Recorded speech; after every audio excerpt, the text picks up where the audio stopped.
Entiisa ebuutikidde abatuuze ku kyalo Ntulumuko ekisangibwa mu muluka gw'e Namuyenje mu Gombola y'e Nakisunga mu disitulikiti ey'e Mukono atuula kakiiko aka PDM ku kyalo kino Christopher Yiga bw'atemyetemye omusajja agambibwa okuba omubbi n'amutta n'oluvannyuma n'amukumako omuliro mu maaso g'amaka ge.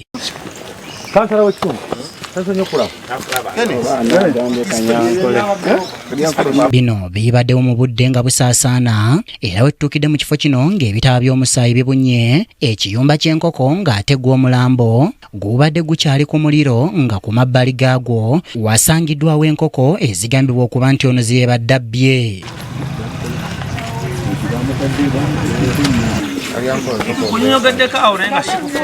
Poliisi okuva e Mukono etuuse mu kifo kino n'embwa enkonzi z'olusu era ng'eno eba atutte ku kiyumba ky'enkoko omugenzi wagambirwa okusooka okumutemera n'oluvannyuma n'ebatwala mu maka ga Yiga kyokka ng'ono bamusanze yamazeemu dda omusubi.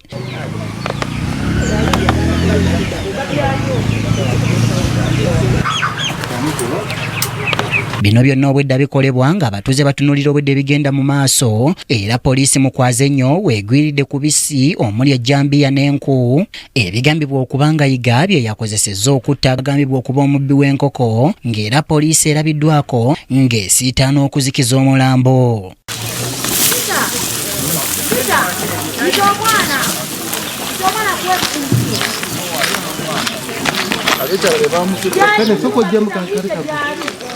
Abamu ku batuuze betuugiddeko nabo basabye poliisi okubawa obukuumi kuba obubbi bweyongedde nnyo mu kitundu kyabwe ng'amayumba nti ababbi bagayingira kyere era nti batya omuntu okusinga embwa.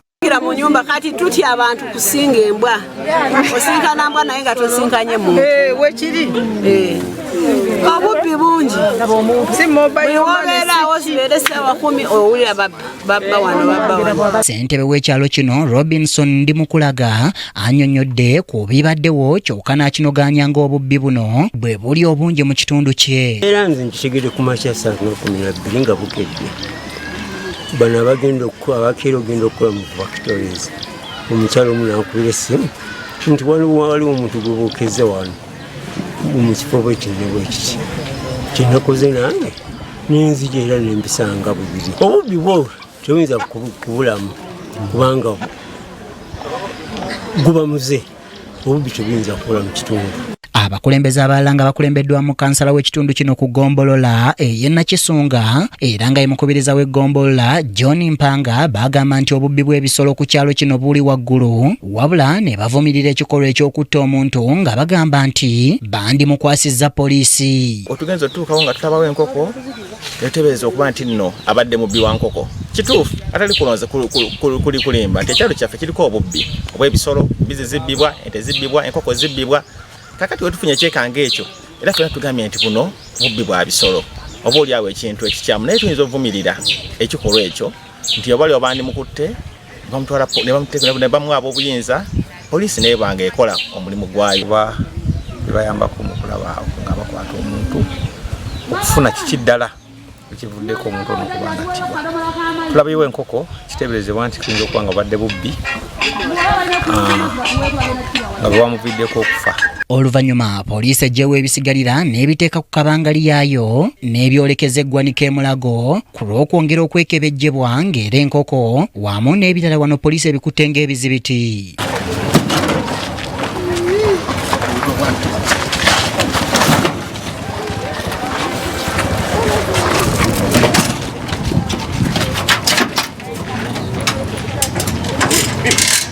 Alex Miseiri yakusakidde eggwire lino ku KTV Amalindi.